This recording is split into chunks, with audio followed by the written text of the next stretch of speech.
What's up, you guys? Welcome back. Today I am super excited because we are going to be testing out Copycat Beauty, which if you guys haven't not heard is Danielle Bregoli's new makeup line. I think that's how you say her last name. If you don't know who Danielle is, she is Bhad Bhabie'S. I think that's her rapper name, otherwise known as the Cash Me Outside. How about that, girl? So she basically came out with a makeup line, or I shouldn't say that she came out with it. She's like a paid spokeswoman for this makeup line called Copycat Beauty. So there's been like a lot of buzz about it and stuff since she's been promoting it. And at first I thought it was pretty interesting because like I don't follow her necessarily, but I know who she is and I know she never normally wears like 10 tons of makeup, so I thought it was kind of interesting. So essentially what Copycat Beauty is it's basically like a dupe brand. So they go and they like rip off higher end makeup and they essentially like make the same thing or like a palette that looks the same but sell it for a way cheaper price. And I've seen like a lot of videos questioning, you know, whether or not this is right and stuff like that, and like I'm not here to play morality police or whatever. So it's up to you whether or not you want to like support a company like that, but it definitely does exist, you know, very frequently in beauty. Makeup Revolution is like a really popular brand that sold at Ulta that was based off of doing that as well. I know Shop Hush started and kind of got their footprint on the beauty industry by doing that too. So it definitely exists, like other companies that do this, but Copycat Beauty I feel like does it even more so in your face. Like literally on their website they'll have like a picture of like an Urban Decay palette right next to their palette and being like, this is what we're ripping off. Like here's ours, it's only $8, and here's the Urban Decay one that's $58. And even when you like add the product to your cart, like I'll show you guys the eyeshadow palette. I think that's this one, or no, I think this one's the eyeshadow palette. So I got their dupe version of the Urban Decay Naked palette. I haven't even looked at it yet, so we're seeing it together for the first time. So this is what it looks like when you open it up. This is what the inside looks like, but literally like when you add this to your cart, it says like originally $58, but now only $8.50 or whatever I paid for it. And I was like, no, it was never $58. Nobody paid $58 for this ever, but they're using like the price of the Urban Decay palette. So they're very like in your face, like, yes, we are ripping these other companies' palettes off and giving it to you for a cheaper price. So yeah, I figured I would test it out. There's been so much buzz around it. I've gotten so many requests from you guys to check it out. So I honestly, like, I don't follow her that much. I don't know that much about her. But yeah, I was intrigued by the line. So this is the first little thing. It does look like the Urban Decay Naked Heat palette. I do have it, so we will kind of look at them next to each other to see. So that's what we're gonna be testing out today. Make sure that you guys subscribe to my channel if you have not already, and click that little bell right next to the subscribe button to be notified of all my future uploads. And without further ado, let's go ahead and get started. All right, so I zoomed you guys in so I could show you what I'm doing. I want to get my receipt up so I can tell you guys the prices of everything, and I'll show you everything that I got. Got it all up. So the first thing that I already showed you guys was the dupe of the Urban Decay Naked Heat palette. So this was $8.99. Originally, the Urban Decay Naked Heat palette, I think, is like $58. Next, I got this face palette. So this is supposed to be a dupe for the Hourglass Ambient Lighting Powder little palette thing, and that's actually very expensive. I want to say it's over $60. This was also $8.99. Any of like the bigger style palettes were $8.99, and this is what it looks like. So, you know, obviously a lot cheaper, because I know the Hourglass one, I've seen it so many times but never purchased it, because I'm like, that is a lot of money for powders. So $8.99 was a better price to me, so I got this to do our face with. And I figured like we have bronzer, we have blush, we have some highlights, so we have options. Right off the bat, I can tell you, I mean, this packaging is absolutely nothing special, but of course it reflects the price. The price is really cheap, so hopefully the products are actually good and they just kind of cut the price on the packaging, and I would honestly be okay with that if the products work well. The packaging definitely isn't, you know, amazing. It's like basic cardboard packaging. Then I got this eyeliner. This was $3.99. This is supposed to be a dupe for the Tarte Man-Eater eyeliner, which I have tried before. It has like a bunch of packaging stuff on it. Everything in the box like that I ordered came very well packaged. Like I was, you know, nervous. You just never know when you order from a new company online. So everything came very well packaged, came on time. I did pay for 2-day shipping because I wanted to get this video up as soon as possible for you guys. And 2-day shipping was like not even that expensive. It was like $8 or something, where I think the regular shipping was like $5. And it came, you know, right on time when it was supposed to. So I was happy about that. This is the eyeliner. This is what it looks like. So it looks like it's a fine tip. We'll see how it performs when we use it, but it looks good. I have the eyeliner. This is supposed to be a dupe for the Tarteiste not eyeliner. Did I say eyeliner? I mean mascara. This is supposed to be a dupe for the Tarteiste mascara, which actually is not one of my favorite mascaras. I like the Tarte Lights Camera Lashes a lot better than that one, but this is the only mascara I think they had on their site, and that is what it's supposed to be a dupe for. So we'll see. And the mascara is $3.99. And then last but not least, I got a lipstick, and you know what's kind of weird? I'm just realizing now that all of these say GO2 Beauty on them. Like, isn't the name of the brand Copycat Beauty? I don't know. So I'm not sure what that's about, but this lipstick, they had a bunch of different lipsticks that were supposed to be dupes for MAC lipsticks. So this shade in particular is GL Lip 06, and this was supposed to be a dupe for MAC's Honey Love. That actually looks pretty close. We'll do swatches when I do my lips, like of the actual MAC's Honey Love next to this to see if it is a dupe. And the lipstick is $2.99. But yeah. That is all the stuff that I got, so enough to do like my full face with. One thing I did think was interesting that I did want to mention to you guys before we get started is when I was going through the process on the website and putting my order in, when I went to pay, one of the options to pay was PayPal, and a lot of times if I'm not familiar with the website, I'll use PayPal to pay because it just adds like an extra layer of security between like you and the merchant, like you're not giving them your card details directly, if that makes sense. So I always like to use PayPal, and so I used it, and PayPal like runs on email addresses, so when I got my receipt to my email, it showed like the email address that was paid for my purchase, and it was like somebody's name at Crown Brush, which I thought was really interesting because Crown Brush is like their own company. I mean, like I've heard of them and like bought stuff from them before. So I guess they're in some way affiliated with Copycat Beauty because when I paid, that's who I was paying on PayPal. So I thought that was really interesting. And I know Crown Brush does private label cosmetics, which essentially what that is where a company like makes products and then you can just basically slap your logo on them and sell it. Like it's not like you're not actually creating the product, you're buying a pre-made product, putting your name on it and selling. Lots of companies do that too. It's not like necessarily a bad thing. It's just a different way of, you know, manufacturing makeup, and it's less customized, I guess. So these might be like private labeled makeup where they're just kind of slapping this GO2 Beauty logo on them. I don't really know. But yeah, that is something that I thought was interesting, that they must be in some capacity associated with Crown Brush. Anyways, we're gonna go ahead and get started. I think first I wanna use the eyeshadow palette and test that. Alrighty, so let me grab my Urban Decay Naked Heat palette so we can look at them together. So this is the Copycat Beauty. Obviously, you know, you guys can tell. The palette is not nearly as nice, but I'm not going off of the packaging. We'll look at the colors next to each other. So here are the palettes next to each other. Very, very similar. Basically, essentially the same as far as the colors of the shadows do go. I'm gonna go ahead and insert in right now swatches of both next to each other so you guys can see what they look like swatched. All right, so I just went and did the swatches. I have Copycat Beauty on the top with Urban Decay on the bottom. The colors look very, very similar. Definitely Urban Decay was more buttery, like they felt a lot nicer being swatched. The Copycat Beauty ones definitely felt a bit drier, but they did show up pretty decently pigmented on my arm. They're not like super bad or anything, like swatch-wise, especially for how dry they felt. I thought they were gonna swatch terribly, and they really didn't, but I really don't think the Copycat Beauty ones swatched poorly, which I was pretty impressed with. All right, so obviously swatches don't tell the whole story, so I am gonna go in and try this palette on my eyes. I do like that there is a mirror in this palette. A lot of times super cheaply made palettes have no mirror at the top. It's small, but it's definitely doable, and it's a mirror, so I do like that. We're gonna go in and try to do our makeup and, you know, do our eyes with this. So I'm first gonna go in with a mixture of these two shades right here and put that in my crease. I'm like, feel like I'm familiar with this palette because I do use the Urban Decay Naked Heat palette a decent amount. I really like it. So I'm gonna go in with these shades, pop them in my crease. So far, we have pigment, which is, you know, step one, okay? You never know.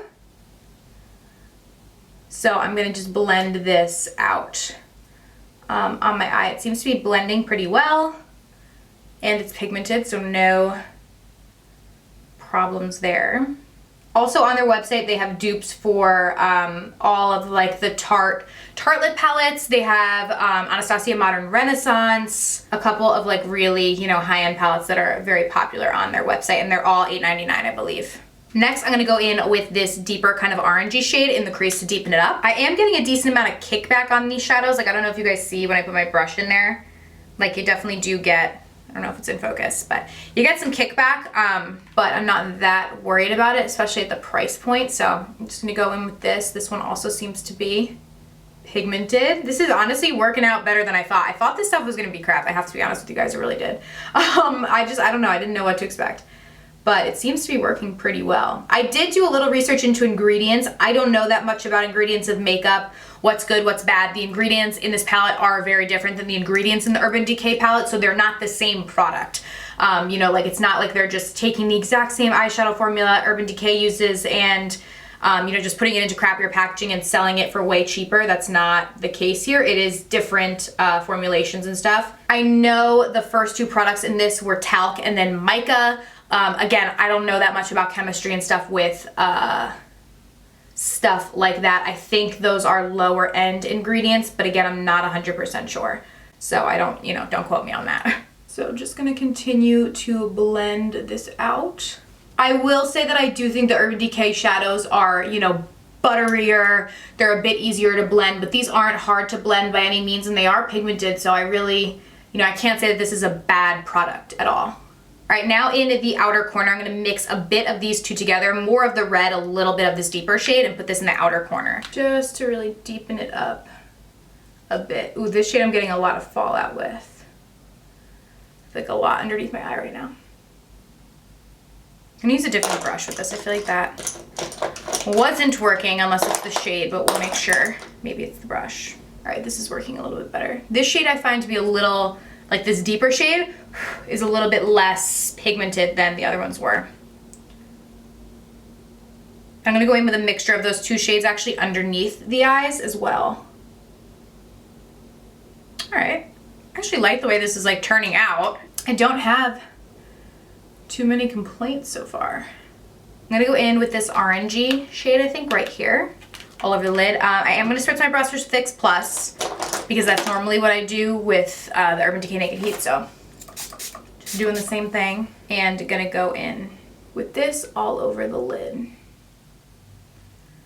Okay, so this one isn't super pigmented. It's pretty. And we are getting like some color payoff, but I would say the mattes are definitely more pigmented than this is on the eye. But when I layered it up, it looks pretty good actually now. So I'm just gonna go work it in on the other eye as well. All right, honestly, I like this eyeshadow palette. I think it's pretty good. And then I'm gonna go in with this highlight right here, pop that beneath the brow bone, just to really make that pop. And I am gonna pop a little bit in the inner corner as well. All right, honestly, I feel like this palette was good. Like, it was a lot better than I expected it to be. I feel like it worked really well. Obviously, you know, the Urban Decay Naked palette is a more luxurious palette. The packaging is way nicer on this palette. The eyeshadows are more buttery and blendable, but I really didn't have like a tough time blending these out. I really did not think that they were bad at all. So if you're looking for something that has similar colors, you know, you can't afford the Urban Decay one, but you really love the colors, I think this would actually be a really nice palette. Like, I don't know, I don't have a problem with it at all. It's way better than I expected it to be. So I'm impressed with the palette so far. We're gonna go in now with the eyeliner. So this is an eyeliner marker. It's just like a liquid eyeliner. I am familiar with the Tarte one, the Maneater one that they're saying it's supposed to be a dupe for. It does look pretty similar to that, so we'll see how it works. The Tarte one is very pigmented, so we'll see if this one is on the eye. Oh yes, she looks pigmented. I'm gonna go and create like a little wing. These kind of pens, like, it's not super flexible, this little tip here, so it's kind of difficult to create a wing with. You just have to be careful. Ooh, yeah, like it doesn't move at all. It's very stiff. So it would probably be fine for just doing a straight line. I don't really love this for a wing, but if you're just doing like a straight line across your lid, you would be okay. I'm gonna bring it all the way in. We'll see if it like frays out like most liners do on me. I still feel like my wing came out like, you know, okay though, like I'm not mad about it. So I'm gonna go do my wing on the other side.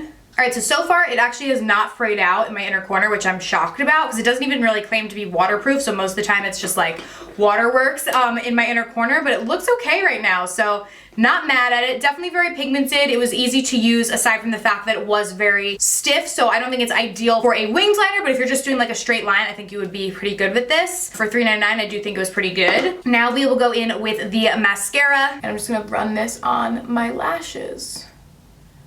It's definitely a thicker consistency. The mascara, like I can definitely tell. Ooh. My eyes are a little sensitive to it. Definitely like stung my eyes a little bit, which is a little weird. And it's very thick. Like, I don't know. Let me see if I can focus it so you guys can see. Do you see how thick it is like on the brush? Definitely very thick. A lot of it gets on the brush. And I feel like it's just like kind of clumping on my lashes.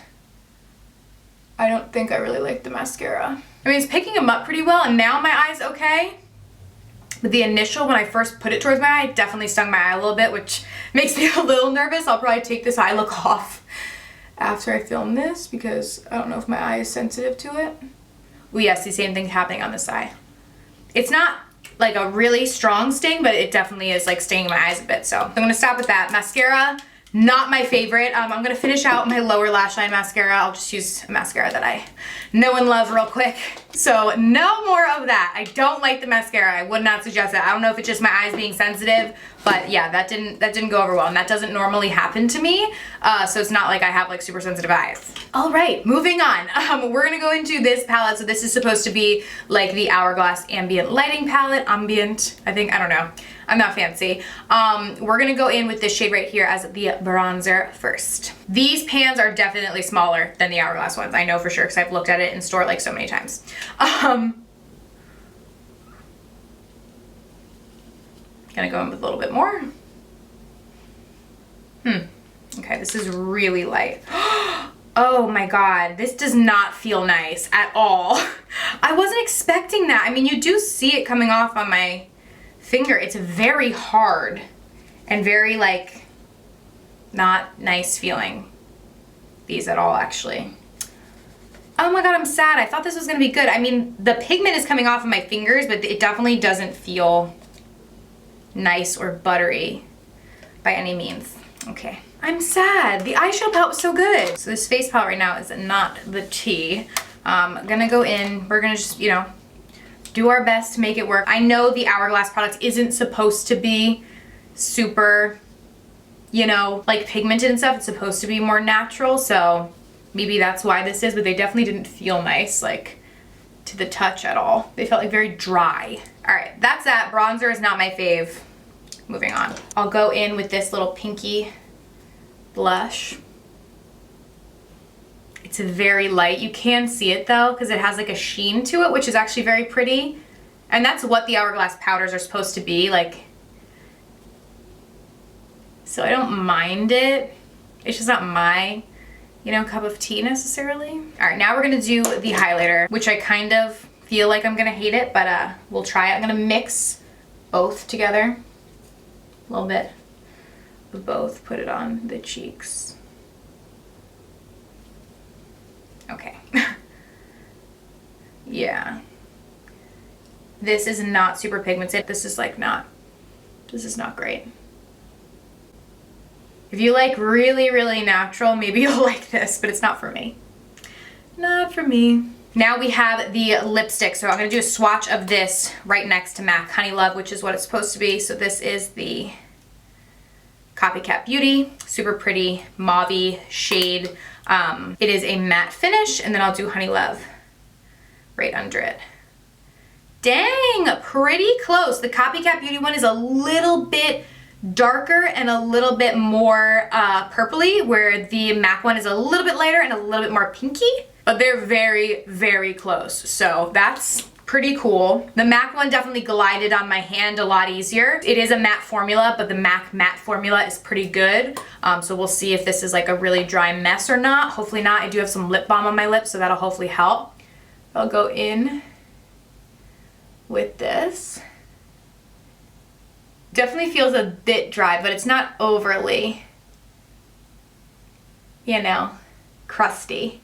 I don't hate it at all. It definitely is drier than the MAC formula is, but you know, again, this was $2.99, where MAC lipsticks I think are $20. So it is significantly cheaper, and they do, you know, color-wise, it is very similar. So if you're looking for something cheaper, it's not a bad option. And I honestly feel like that's like the overwhelming, like my thoughts on this, you know, brand in general, is that like the products are not bad. They're not as good as like the products that they're supposed to be duping, but they're significantly more expensive. So it's kind of like, if you want something similar, they're not bad. Aside from mascara, don't get the mascara. I would not suggest the mascara. And honestly, I probably wouldn't suggest the face palette either unless you really, really want something super natural, then maybe you'll like it. I just thought it was really dry and not very easy to work with. But the eyeshadow palette I thought was great. The eyeliner was good. And the lipstick, I think for the prices are definitely really good. My favorite thing was definitely the eyeshadow palette. I think that worked best. I was really, really impressed with that, honestly. So yeah, those are kind of my thoughts on this makeup. Let me know down below what you guys think. I would love to hear. Or if you guys think you're gonna pick something up, what do you think you're gonna get? I'd love to chat with you in the comments. Thank you guys so much for watching. If you did enjoy it, please be sure to subscribe to my channel if you have not already. And I'll see you guys very soon in my next video. Bye!